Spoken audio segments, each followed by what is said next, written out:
Como ya les había mencionado en sesiones anteriores, mi papá siempre tuvo trabajadores, aunque en algún momento él fue un trabajador también. De hecho, esa parte no la vivió, pero me cuentan de que en algún momento determinado mi papá fue un jornalero en una finca muy grande y que la calidad de su trabajo y de su liderazgo se fue dando a notar al punto de que llegó a ser ahí sí que el encargado de toda la finca.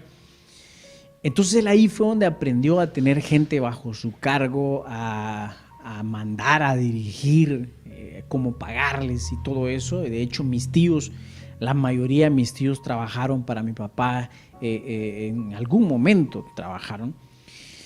Y yo recuerdo que mi papá empezó a viajar, como ya les comenté a ustedes, cuando yo tenía tal vez 6 o 7 años, ya más seguido para la ciudad, y a eso de los 7, 8 años, ya él se venía a la ciudad tal vez 4 o 5 días y a veces fines de semana, porque los fines de semana es cuando más se vende en un mercado.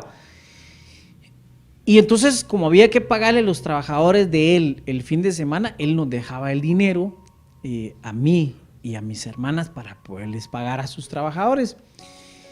Él nos decía, bueno, tal trabajador tiene que terminar esto, aquel esto. No eran un montón, ¿verdad? Pero por lo menos 3, 4, 5 o hasta 6 trabajadores siempre mantuvo él y nos explicaba lo que ellos tenían que terminar y cuánto había que pagarles.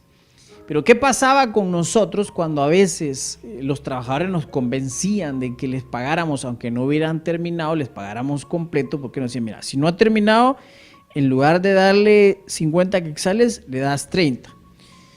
Y entonces, miren, cuando nosotros les pagábamos a los trabajadores de mi papá algo que no habían terminado y mi papá llegaba y se daba cuenta, era una santa regañada que nos da frente a los trabajadores.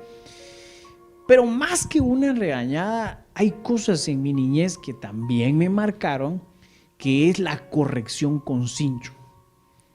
O sea, yo recuerdo de mi niñez que cuando yo no le obedecía a mi papá algo, él hablaba, él decía, va, fíjate pues, te estoy hablando. A la otra vez van 2. A la tercera zafaba cincho y venían los cinchazos. Cinchazos bien puestos, que quedaban marcados prácticamente en la espalda o en las piernas. Y yo recuerdo a mis hermanas murmurar en contra de mi papá, que no estaban de acuerdo con que les corrigiera, y salían huyendo. Cuando les pegaba salían corriendo. Yo que recuerde nunca salí corriendo, ellas se escondían. Yo que recuerde las veces que me pegó, yo decía, pues tiene razón, pero entonces me quedaba ahí y recibía los golpes. También de mi mamá, pero muy poco. Mi mamá había que llevarla a un extremo demasiado como para que ella sacara el chicote y nos diera los chicotazos. A veces yo jugaba con la herramienta de mi papá y dejaba tirado el martillo, el serrucho. Las herramientas de él resultaban llevando sol o agua y se ponía furioso, recuerdo. A veces así faltó para que me diera con la misma herramienta. Esas correcciones de mi papá me enseñaron responsabilidad. Esas correcciones con cincho, con vara. La puntualidad, por ejemplo, recuerdo que él me decía a mí, mira, cuando vengas de estudiar me traes la comida. Y entonces nosotros llegábamos de estudiar a la 1, él calculaba 1:30 quiero la comida.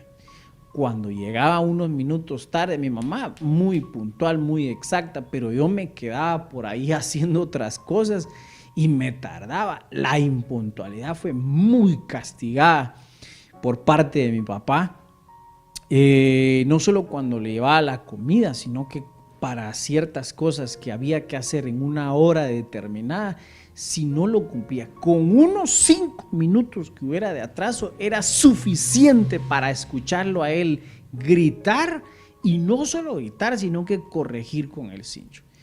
Gracias a Dios que en ese tiempo no se escuchaba las leyes de protección a la niñez que hoy por hoy hay, porque sinceramente, si no hubiera tenido esa clase de corrección, mi papá no hubiera podido dirigir a los 8 hijos. 8 hijos que cada uno de nosotros manifestó diferente rebeldía en algún momento. Yo tengo 3 hijos y con 3 hijos a veces ya siento así como que por rato siento que se me termina la paciencia y digo yo, mis papás con 8. Ahí sí que con pura autoridad, pura mano dura y puro liderazgo nos logró sacar adelante a nosotros. Esa parte creo que marcó también mi vida. No lo recuerdo con amargura, no lo recuerdo con dolor, lo recuerdo con agradecimiento, porque eso marcó completamente mi vida en la niñez. Seguiré en la próxima sesión.